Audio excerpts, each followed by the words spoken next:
Boa tarde. Boa tarde. Estamos com gente da capital aí, importante, né, Café? Sem dúvida. Fala um pouquinho sobre o Grupo Vértigo aí. Bom, para agradecer aqui o espaço, a parceria, Duda, e o evento da Associação Comercial já é um sucesso, e ainda mais com a parceria com a TV Prevê. Nessa noite nós vamos certamente contemplar a cidade e a região como um todo, né? Um espaço limitado que tem o local de jantar e as pessoas poderão acompanhar. Quando nós fazemos a sondagem para a escolha dos homenageados, surgem nomes daqueles que estão ajudando a construir a riqueza da cidade.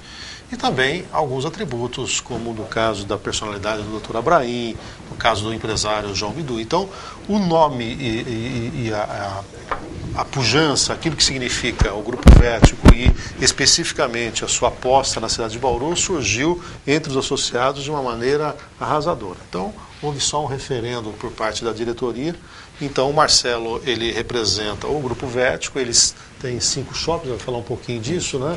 E ele está, na verdade, capitaneando um grupo de investidores para a gestão do shopping. E, evidentemente, como presidente da Associação Comercial, estamos extremamente honrados deles terem aceito essa homenagem, e temos tudo para ter um jantar hoje à altura da entidade e da nossa cidade. Ô Marcelo, Bauru precisava urgentemente de outro shopping mesmo. Realmente, o shopping que tem em Bauru, ele está além do limite da capacidade dele de receber pessoas. Às vezes é comum aqui em Bauru, o bauruense nem vai no shopping porque não cabe mais gente lá, nem no restaurante, nem nada. Fala um pouquinho até para o nosso telespectador, embora hoje era dia de falar das homenagens, tudo. Fala um pouquinho sobre o Grupo Vértigo e como vai ser esse shopping em Bauru. Muito bem, Duda. Primeiro agradecer o Café aqui pela homenagem que nós estamos recebendo hoje, né? A gente está muito feliz, muito honrado, né? Da cidade já estar reconhecendo o shopping como os benefícios que o shopping vão trazer para a cidade, né? Sobre a Vértigo é uma empresa que é para desenvolvimento de shopping, especializada em desenvolvimento de shopping em cidades do interior, né? Do Brasil, e ela é do grupo W Torre, né? É uma empresa do grupo W Torre, e que identificamos aqui em Bauru a necessidade, como você disse, de ter um grande shopping regional, porque o shopping que nós estamos construindo não é só para atender a cidade de Bauru, é para atender toda uma região, né? Então, nós identificamos essa necessidade, localizamos um terreno, né? E no shopping, hoje, o Shopping Nações, ele tem a Vértigo como sócio, um grupo Aliança e o grupo local chamado Center Park. São 2 empresários locais, o Divaldo e o Ademir, né? Que também são nossos parceiros nesse empreendimento. O Divaldo é um grande empresário. Ele passou pelo ramo de escola ligeiramente, né? Mas é um grande financista, é um cara extremamente inteligente.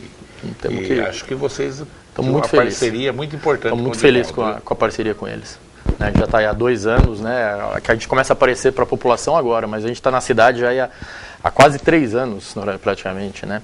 Então a gente, agora que a obra está acontecendo, as coisas estão acontecendo, que a gente aparece um pouquinho mais, as pessoas começam a conhecer o projeto mais.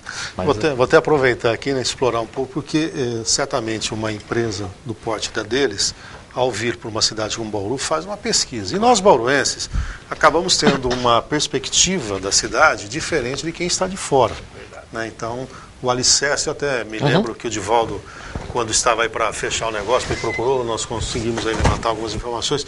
Mas qual foi a real percepção, Marcelo, que você teve da cidade? A aposta é na região, é esse potencial que está em jogo? A aposta é na cidade e na região, né? Bauru ficou estagnada, vamos dizer assim, por um período, né? Então, a cidade teve um shopping inaugurado no final da década de 80, início de 90, e nesses 20 anos nada, praticamente deu uma parada, né? Nos anos 90 tiveram as privatizações, a cidade deu uma recuada, e ela ficou em segundo plano. Então todas as cidades grandes do interior ganharam o seu segundo shopping, seu terceiro, cresceram, e Bauru, dentre essas cidades grandes, ela foi a única que ficou sem o segundo grande empreendimento, né?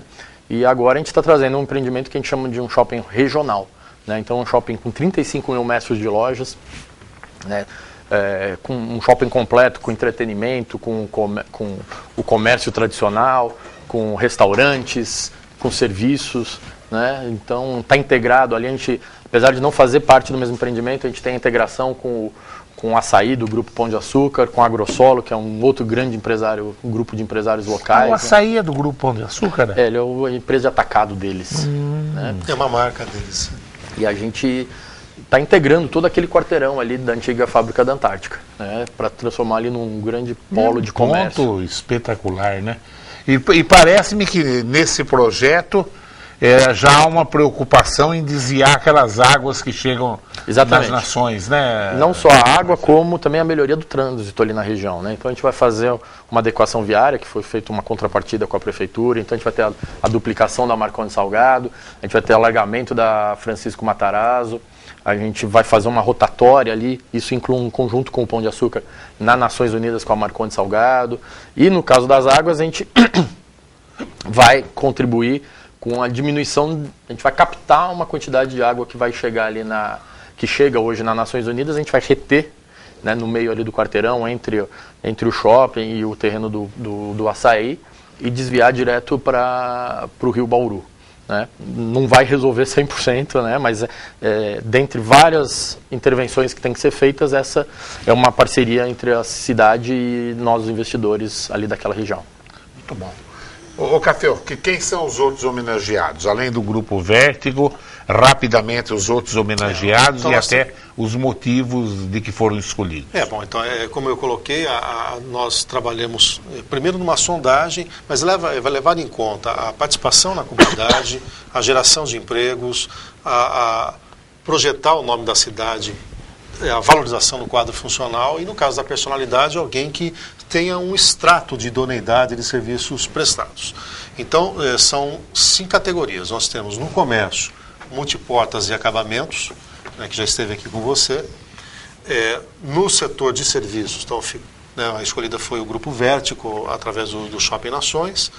O parceiro, a entidade parceira da nossa associação, nesse ano foi escolhido o Sebrae. Nós temos o destaque como empresário, que é a pessoa física, e no caso foi o João Carlos de Almeida, o João Bidu, e temos a personalidade. O ano passado foi o Luciano Dias Pires, foi inaugurada essa categoria, e esse ano, por unanimidade também, a escolha recaiu no Dr. Abraim Dabos, né, e dá para ver que, de certa maneira, os 5 escolhidos trazem um extrato de construção da riqueza e de construção da própria história dessa cidade. Né? São 115 anos de Bauru e são 80 anos da Associação Comercial. Portanto, 2 histórias que praticamente se completam ao longo desse tempo. Verdade.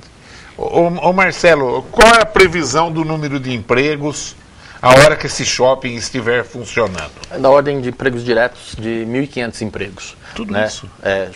Porque o shopping ele trabalha das 10 às 10 na maioria das lojas, você tem outras operações que se estendem um pouquinho mais, então a gente calcula aí, né, os turnos, um shopping desse tamanho chega a atingir 1.500 empregos. Fora, né, você tinha me dito mais de 200 milhões de reais de investimento. O investimento hoje... Se pensar nas lojas... Hoje a gente está estimando em 270 milhões, o investimento entre o investimento da Vértigo, da Aliança, né, e dos lojistas que vão estar no empreendimento, né? Então, a Vértigo opera na Bolsa? Não. É uma empresa... Não, é uma empresa do grupo W Torre. A Aliança, sim, ela opera na Bolsa. Aliança, eu sei. Sim. A Aliança, a Aliança tem uma parte da... Ela entrou no shopping recentemente. Será a operadora do shopping. A Aliança tem seguradora? Não. É um grupo específico de shopping.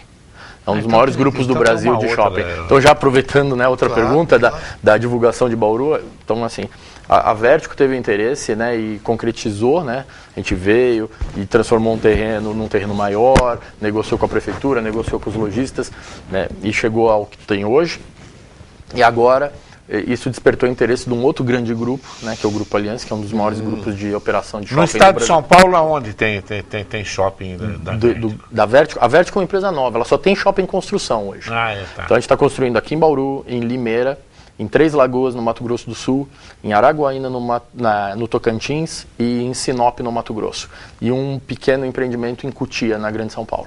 Mas aquela região de Limeira, Campinas, que região rica, não, Maravilhoso. Eu tenho ido com alguma frequência para lá e é impressionante como uma região que seja a olhos vistos, né? Você percebe. Os restaurantes são diferentes, os postos, os shoppings, que coisa. Infelizmente, para nós, o capital está vindo também para cá. Claro, né? claro. Bauru tem sido a chamada porta de entrada aí desse capital, né? Que acaba, às vezes, se esgotando nessa região. Tenho sempre defendido essa tese, porque, como o próprio Marcelo colocou, nos anos 90, a cidade teve um desmonte do Estado. Bauru dependia muito do setor público. Verdade. E aí nós, simultaneamente, além dessa questão, tivemos aquele problema político todo, a nossa autoestima estava lá embaixo. Verdade. Então foi uma cidade que, a partir agora do século XXI, ela deu uma guinada e hoje você percebe pelos investimentos anunciados, não só pelo shopping, mas quando você começa a trazer rede hoteleira, quando as grandes franquias começam a aportar aqui, a cidade vai se consolidando, né? Vocês trabalham, inclusive, eu estive vendo os números, né, Marcelo? Me confirma, com um potencial de 1.400.000 pessoas. Aproximadamente 1.400.000 pessoas. É a macro região de Bauru, né? Que é a região que, vamos dizer, ela já tem o hábito de vir procurar os serviços e o comércio. É mais de 1 milhão de pessoas, eu falo aqui na TV Prevê. São 1.330.000 e uns quebrados aí na pesquisa que a gente tem. E é interessante, eu estive com um grupo de dirigentes da CIB, levamos alguns convidados e vimos lá a movimentação que eles estão fazendo e a questão da mudança da paisagem do entorno.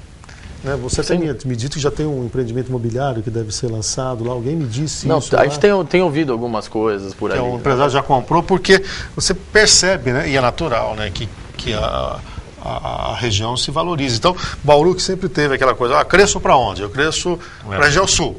Agora, Canações Norte, você tem lá. Aqui tem uma outra vertente indo ali para aquela região Tá até informações que a Tilibra eventualmente até saia dali, ele está negociando uma mudança. E a maioria desse público é público da TV Prevê, viu, Marcelo? Você vai então eles vão ficar bastante felizes aí quando tiver o shopping pronto no final do ano que vem. Bom, Café, eu tenho tanta coisa para conversar com o Café. Agora, hoje vai até umas 10 da noite, não vai? Até uns 10 da noite não podemos ficar no ar. Mas tem o evento, né? Agora, a semana que vem, viu, Nádia? Trazer o Café outra vez. Eu queria falar do Nelson Amorim, do Celso Amorim, do Nelson Jobim, do acordo nos Estados Unidos, a alta do dólar, a bolsa, sei lá, indo pro buraco, não vai pro buraco. Mas alguma coisinha nós vamos dar uma rodeadinha aí, viu? Podemos. Mas vamos ver o que o nosso telespectador já quer fazer. Ó. O José Leme. Parabenizo o Reinaldo Café pela presidência da CIB.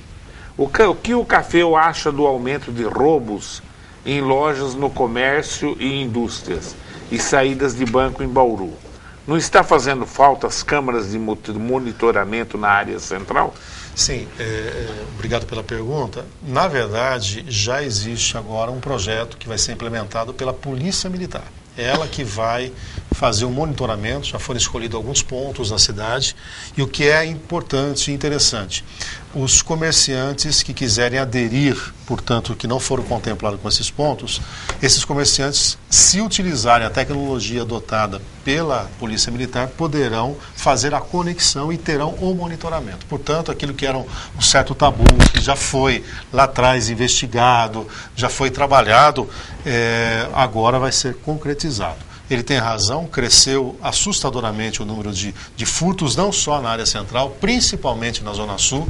Hoje há problemas importantíssimos localizados lá e é evidente que nós temos que estar atentos a essa questão. Quanto à questão do banco, vai ter agora também um monitoramento, estão falando em proibição de entrada com celular, enfim, algumas coisas devem ser feitas e nós não vamos ficar só parados nas estatísticas, não. Hoje a polícia fez bonito lá em São Paulo, porque 15 pessoas armadas, você viu isso daí na grande mídia? Foram era um supermercado ou um shopping? Supermercado. 15 armados entraram. Polícia entrou, matou 6. Tiroteio, chegou. Porque não adianta. Se te deixar quadrilha entrar assim, aí estamos desgraçados, né, Café? É verdade. E a questão hoje é essa mesmo. Todos nós, cidadãos de bem, estamos cada vez mais fechados no nosso ambiente, enquanto essa bandidagem segue solta, né? E alguma coisa tem que ser feita. Eu avalio assim, a estatística pode estar melhorando, inclusive o governo do estado saiu com uma estatística dizendo que aumentou mais o latrocínio, menos os assassinatos. Para mim é o seguinte, quem sofreu o problema é 100% para ele, e aí já é problema, né? Então, nós precisamos melhorar o trânsito, precisamos melhorar a iluminação, nós precisamos melhorar a segurança, e não só falar que tem sensação de segurança, mas praticar essa sensação. Eu acho que a polícia faz um trabalho importantíssimo, maravilhoso, mas ela tem que estar mais presente. E claro que aí precisa ter recursos, falam do 2º Batalhão para a cidade, todas as questões a Associação Comercial está atenta e vai trabalhar no pleito para isso ser melhorado. O Pedro Valentim faz uma pergunta das coisas que eu ia abordar com você, Cafeu. Então eu vou fazer a pergunta do Pedro aqui. Ó. O Brasil não foi atingido pela crise asiática de 2009. Mas agora as bolsas estão desabando e cresce o medo de uma recessão mundial. Eu vou responder numa palavrinha só e para o Cafeu corrigir. Será que o Brasil mais uma vez vai se sair bem dessa nova crise? Eu respondo adiantado, não. Vamos ver o que o expert Cafeu tem para falar. Só fazendo uma correção, não foi a crise asiática em 2009, foi na verdade a crise dos Estados Unidos. Ela nasceu lá e ela se espalhou para o mundo todo. Na verdade, eu tinha até numa entrevista aqui, a TV Prevê, fiz uma palestra, inclusive no grupo do Divaldo, apontando que uma das grandes preocupações que os economistas tinham, que eu compartilhava, é que os Estados Unidos tivessem o chamado duplo mergulho. Ela veio com um momento de recessão, chegou no fundo do poço com a crise, uma crise importante, teve uma rápida recuperação e o receio é que viesse uma nova crise. E isso está se confirmando. Não talvez na magnitude da crise anterior, mas uma crise importante, que vai mexer na liquidez do mundo todo, vai mexer com os mercados, já vem mexendo fortemente com a Bolsa, porque a Bolsa de Valores, o que é? Um termômetro. Ela é, para o corpo humano, quando você está com febre, ele está dizendo, ó, tem alguma coisa errada no seu corpo, vai investigar. Pode ser uma infecção, pode ser uma gripe, pode ser qualquer coisa. Quando a Bolsa não vai bem, vai investigar. Algumas coisas dos fundamentos econômicos acabaram não funcionando adequadamente. No caso americano, o que está em jogo é, inclusive tenho visto até alguns colegas, outros comentários, mas precisava equacionar o problema da dívida, isso passou pelo Congresso. Mas aí vem o momento seguinte, não é só aumentar o endividamento, o que os Estados Unidos farão para a recuperação econômica? E o Obama também teve que abrir a mão de muita coisa, né? Vai ter que mexer estruturalmente no país, não é a mesma coisa que eu chegasse para uma pessoa que está com uma dívida de 10 mil e falar, então tá bom, agora eu te dou um limite de crédito de mais 20 mil, você vai ter uma dívida de 30 mil. Mas se a pessoa não mudar o comportamento dela, se ela não aumentar a renda dela, se ela não diminuir os gastos dela, ela vai sair de 10, vai ficar devendo 40 com mais 30 e não vai resolver o problema. Daqui a um ano ela vai chegar para mim e vai falar, eu quero mais um limite, é um saco sem fundo. É o que está acontecendo nos Estados Unidos. Este momento é um momento de reflexão. Afinal de contas, o que acontecerá com os Estados Unidos daqui para frente? E é óbvio, nós estamos falando do maior PIB do mundo, que é 1/3 do PIB mundial, 1/4 do consumo mundial. 1/3 do consumo mundial e 1/4 do PIB mundial. Portanto, não é pouca coisa. O Brasil está preparado? No caso brasileiro, é evidente que nós, primeiro, aprendemos com as crises anteriores. Segundo, que é um país que hoje tem a entrada de capital produtivo muito importante. Terceiro, que é um país que ainda pratica a maior taxa de juros no mundo. Quarto, que tem um sistema financeiro bastante sólido, consolidado. Errar na mão agora, na minha concepção, seria muita incompetência do atual governo. Vai ser afetado? Já estamos sendo afetados. Quem está apostando na Bolsa já está sendo. Empresas que trabalham mundialmente em escala já estão fazendo. O governo já promoveu um pacote de ajuda a alguns setores industriais. É evidente que nós vamos ter alguns momentos de turbulência. A expectativa, por tudo que o Brasil se preparou até agora, é que se nós entrarmos na crise e tivermos algum reflexo, que seja de curtíssimo prazo e não altere nada dos investimentos. Que não altere o cronograma de investimento que o Vertigo está fazendo, dos investimentos que a TV Prevê está fazendo nas suas escolas, no nosso dia a dia. Essa é a expectativa. E o governo tem instrumentos em mãos para que isso seja evitado. Marcelo, quando a gente fala em shopping, todo mundo já quer saber que tipo de grandes lojas vêm, as empresas que a gente chama de âncoras. Certo. O que já tem definido nesse aspecto? Já tem fechado com a Renner, com a Pernambucanas, com a C&A, Magazine Luiza, Marisa, Playland na área de diversão, né? Brinquedos eletrônicos, ReHap, brinquedos, e com a Cinépolis, que é uma grande rede de cinema, é o maior grupo, quarto maior grupo do mundo, o maior grupo mexicano. Eles estão crescendo muito no Brasil, eles têm um plano de crescimento maravilhoso aí nos próximos anos, e eles optaram por estar aqui em Bauru com 6 salas 3D, digitais, equipamento de última geração, vai ficar muito bacana lá. O gozado da história, né, Café? Os shoppings ressuscitaram o cinema, né? Porque os cinemas estavam morrendo. Aí acabou virando um programa da família. A família vai no shopping, assiste um filme, sai, janta e vai embora, né? É verdade. E é o que o shopping só vai existir em cinema mesmo, né, Marcelo? É o que tá acontecendo, né? Em São Paulo ainda tem algumas salas na rua, mas a grande maioria são até uma questão de segurança. No segurança, são dentro do shopping centers, né? Tem um dado interessante da Cinépolis com relação à cultura brasileira de ir ao cinema. A Cinépolis é um grupo mexicano, né? Eles têm mais salas no México do que o Brasil inteiro. O grupo sozinho tem mais sala de cinema no México do que o Brasil, somando todas as salas, independentemente de ser deles. E outra questão que nós estávamos conversando, e que quando eu fui lá ver o empreendimento, até o Marcelo podia confirmar, que existe, no caso aí, um problema da logística de estacionamento. Imagina um cinema desse porte, a atração que ele tem. Quantas vagas você está pensando no shopping como todo e quantos que seriam destinados só para esse que vai ao cinema? A gente está integrando, né, como eu disse, com a Grossolo, com o Pão de Açúcar, então a gente deve chegar muito próximo a 2.000 vagas, com a integração toda de todos dos bolsões, né? Então, agora, na verdade, vai ficar tudo praticamente disponível, né? O shopping está aberto, as sessões vão acontecendo, o cinema se estende um pouquinho mais, então eles não terão um bolsão exclusivo ou coisa parecida, mas terão praticamente quase todas essas vagas estarão disponíveis. E além disso, o shopping terá 4 operações de restaurante que ficarão na entrada do shopping, né? E para funcionar fora do período do shopping. Tem algum restaurante de nome? Não, ainda não que a gente possa divulgar. Eu só penso em comida. Já percebi. Então, nós iremos lá. Então, vai ficar muito bacana, porque você vai poder usar o conforto do estacionamento do shopping, né, toda a estrutura. Então o shopping se encerra as atividades às 10 horas e você vai ter 4 operações, uma choperia, um restaurante, alguma coisa que a gente está trabalhando, para você sentar lá às 11 horas e sair às 3, 4 da manhã. E qual é o formato para o investidor, né? Porque nós tivemos aqui, né, esse shopping atual, ele teve um formato de donos, investidores, que depois você cria até problema, né? Porque a gente compra uma loja e tá o inquilino dele aqui que tem interesse na ampliação, mas ele como investidor, eu estou satisfeito com o meu aluguel. Como é que é o formato que vocês conseguem? Não, o nosso os donos do shopping são essas empresas que eu mencionei, né? E os lojistas são todos inquilinos. Né? Então você loca uma loja por um período e trabalha na loja pagando aluguel para os proprietários. Então, se amanhã ou depois precisa ser renovado alguma coisa, ser feita uma ampliação ou algum tipo de investimento, isso é uma decisão nossa, né, que não envolve os lojistas. Então, o que precisar ser feito para melhorar, para que o faturamento desses lojistas melhore, para que o atendimento ao público melhore, para que todo mundo, né, todos esses usuários e beneficiários do empreendimento precisem para que ele continue tendo sucesso e melhore, é feito por nós, pelos investidores.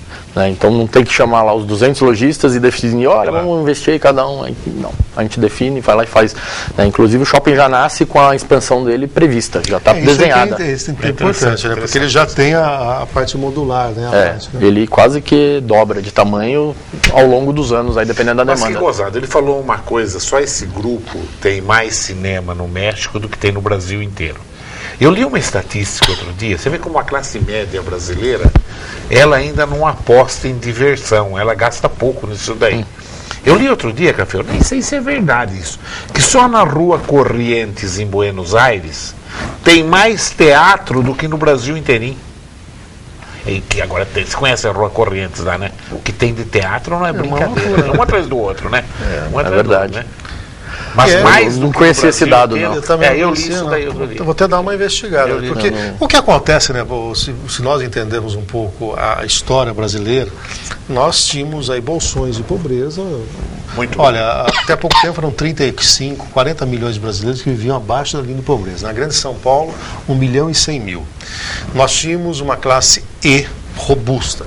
Então, há um movimento de ascensão nos últimos anos para cá, em que essa classe média, que é situada aí com uma renda de R$ 1.500 a R$ 3.000 aproximadamente familiar, já totalizam 105 milhões de brasileiros. E com um detalhe, com uma projeção, uma perspectiva positiva, porque estão investindo nas suas carreiras, estão trabalhando em empresas que estão investindo e sedentas por consumo. Querem tirar o atraso. Esse que é o grande diferencial. Porque quando você olha países desenvolvidos, há um consumo, é claro. O americano, na média, tem um endividamento de 12 anos, mas se você olhar o que eles precisam comprar e consumir, é evidente que o volume é muito menor. Então, os mercados brasileiros são mercados extremamente atrativos e essa classe nova e emergente vai se lançar mesmo no mercado de consumo. E aí, teatros, cinemas, etc., vão ter que acompanhar essa geração de demanda. Né? O Marco Lozano, ele faz a seguinte pergunta, ele fala: ao companheiro Cafeu, por que são escolhidos as mesmas figuras carimbadas para receber o prêmio de destaque da CIV? E os comerciantes e empresários que se destacaram na nossa vila? Eu sou a primeira vez que ganho. Primeiro, vamos esclarecer, nós nunca repetimos o prêmio para ninguém, não. Um dos critérios da escolha é não ter sido homenageado. Claro que vai chegar uma hora que não dá. Agora, é evidente que como a associação comercial tem um quadro de associados que não ainda nós queremos expandir para a cidade toda, a gente parte do quadro que nós temos, né? Esses negócios, empreendimentos de bairro, são empreendimentos que não estão no nosso quadro associativo, então não é ainda foco. Mas eu aceito a sugestão, por que não criar uma categoria que contemple esses pequenos negócios e tudo mais. Existe, às vezes, até, e a gente tem que dar a mão à palmatória, até uma inibição, às vezes, do empresário quando é contemplado, porque a festa se tornou bastante grandiosa, isso não é nenhum menosprezo, na verdade, a cidade vê no evento quase que um Oscar do meio empresarial bauruense, e nós acabamos, aí, de certa forma, reproduzindo o modelo. Mas deixo claro e insisto, não há repetição de premiados. Todos aqueles que estão sendo agraciados são pessoas ou empresários que nunca receberam a homenagem. Ao Roberto do centro da cidade, interessante a pergunta dele também. Cafeu, o que eu faço com os meus dólares? Compro mais, vendo ou gasto? Se você responder isso, você é um gênio. Olha, eu me coloco muito na posição das pessoas. Primeiro que eu nunca vi o dólar como investimento. Ela é uma reserva de valor. A pessoa, quando eventualmente... Eu tenho amigos aí que vão levar os filhos agora para intercâmbio, outros vão fazer uma viagem. É evidente que essas pessoas se interessam na aquisição de dólares, mas tem um objetivo futuro. Primeiro que eu acho muito complicado você guardar dólar em casa. Hoje não tem mais cofre de banco. Isso é um risco enorme. Além do mais, o Brasil é que paga a maior taxa de juros do mundo. Então, dificilmente vai ter alguma coisa que renda mais do que o próprio governo está nos oferecendo. Porém, se você fez aquisição de dólar, não se vende na baixa, né? Na verdade, nós estamos com o dólar hoje defasado em relação ao ponto de equilíbrio que se imagina que estaria muito mais próximo a R$ 1,90 a R$ 2,00. Os bancos e banqueiros que fazem projeções, têm os melhores economistas, as cabeças mais pensantes desse país, projetam para o final do ano que vem um dólar de 1,65. Portanto, a projeção é de que o dólar fique estabilizado. Olha, vamos somar os fatores? Estados Unidos não vão bem, portanto, vão demorar a recuperação. Então, enfraquece a moeda norte-americana. Segundo, o Brasil continua praticando a maior taxa de juros do mundo e não tem perspectiva de curto prazo disso mudar. É um país que tem uma democracia consolidada. É um país que tem, no rating mundial, melhoria da percepção dessas agências de risco. O setor produtivo vem crescendo. Tem uma classe média que ascendeu. Qual é a perspectiva? De entrada de mais dólares. Oferta e procura, mais oferta, a cotação cai. Eu tenho até colocado nos meus artigos que o governo vem enxugando gelo. Tudo que ele faz para conter o dólar não vai ser mudado pela inércia natural. Só vai ter uma mudança quando tiver uma mudança estrutural. Agora, eu vejo o lado positivo nisso, porque quando o empresário que exporta não depender só de câmbio, aflora a falta de competitividade, a carga tributária, a falta de investimento em ciência e tecnologia. O próprio governo entendeu esse diagnóstico, tanto que deu um incentivo para que a indústria brasileira aposte numa substituição de importação. É por aí. Objetivamente, eu não venderia, e se tivesse recurso, e se não para investimento, mas para uma viagem, eu compraria nesse momento. Os países vizinhos do Brasil são espertos. Eu estive na Bolívia agora em julho, e no Paraguai deve estar a mesma coisa, eu acredito. O dólar, porque como você compra no cartão, agora tem o 7% de IOF, se você pegar o valor do dólar, joga o 7%, ele vai quase a 1,70. Ninguém opera mais nos países vizinhos a menos de 1,75. Ele é 1,75, 1,80. Agora também tem uma diferença entre o dólar turismo e o dólar comercial. Claro. O dólar comercial ele baliza esse comércio internacional, e o dólar turismo tem um outro comportamento, porque os bancos trabalham, os operadores, com uma previsibilidade, com um valor mais constante, que não segue esta oscilação diária. Mas de qualquer maneira, dentro do histórico brasileiro, nós estamos com um dólar hoje muito próximo ao do século passado, quer dizer, antes dos anos 2000. Portanto, se nós considerarmos uma inflação nesse período, ele se depreciou muito. Tanto que é muito mais barato hoje, lamentavelmente, viajar para o exterior do que fazer turismo no próprio Brasil. O Alain do Geisel pergunta ao Café: eu sou vice-presidente do Conselho de Água e Esgoto do DAI pela segunda vez. O que o senhor acha do Conselho? Qual a sua posição? Eu acho que o Conselho serve apenas para tampar o sol com a peneira. É o Conselho do... Alain, Conselho de Água e Esgotos do DAI.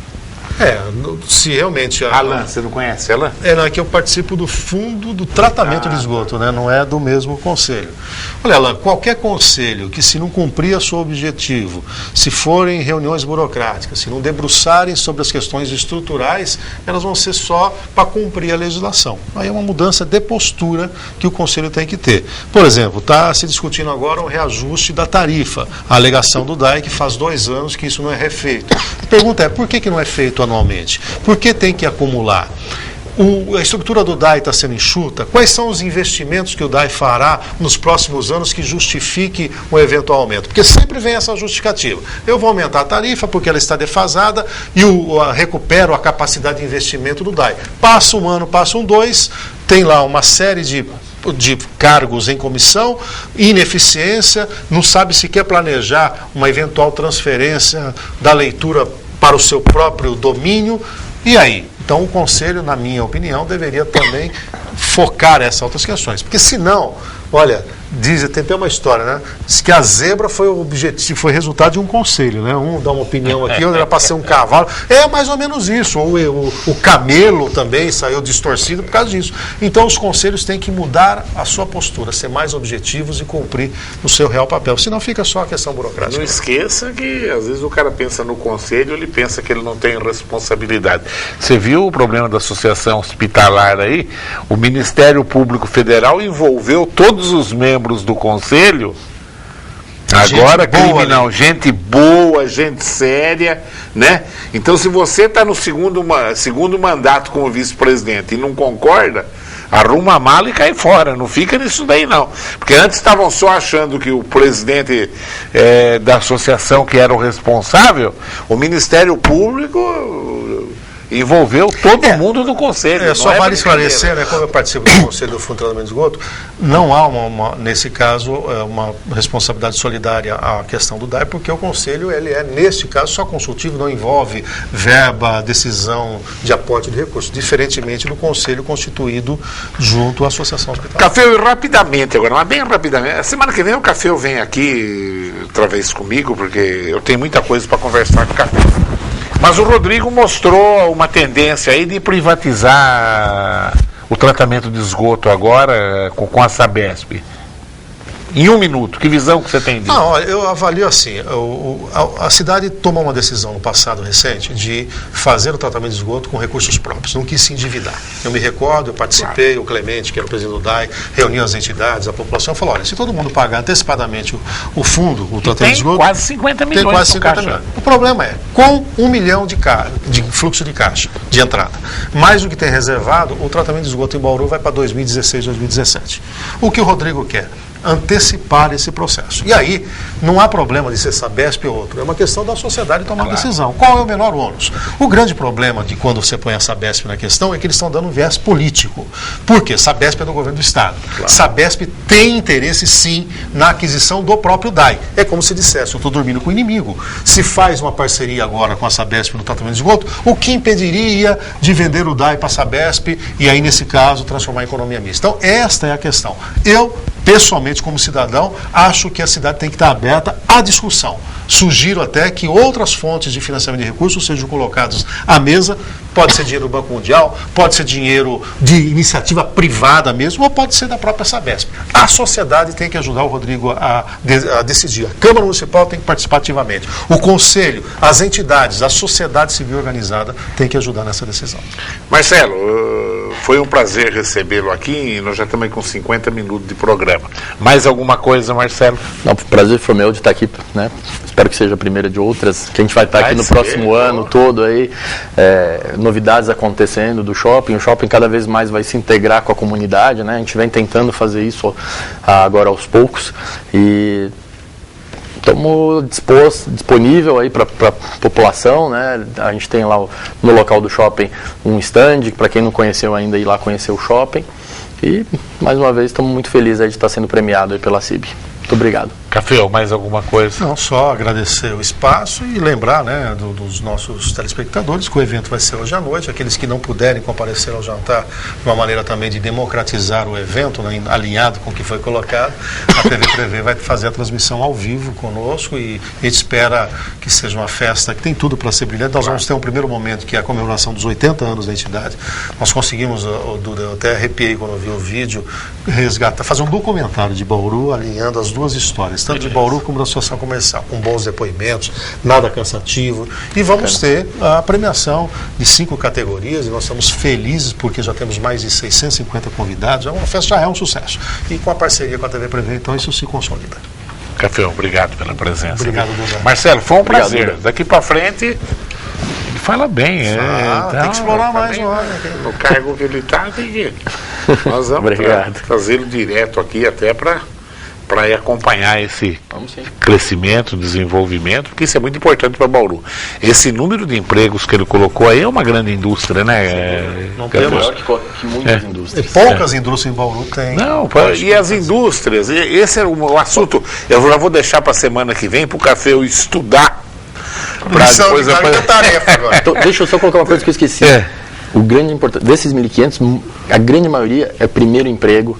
É o emprego para aquela pessoa que está se qualificando ainda. É diferente da indústria, que tem que pegar a pessoa qualificada. Então o shopping dá oportunidade, né? O comércio em geral dá essa oportunidade, não é o shopping. É que o shopping concentra isso. Tá?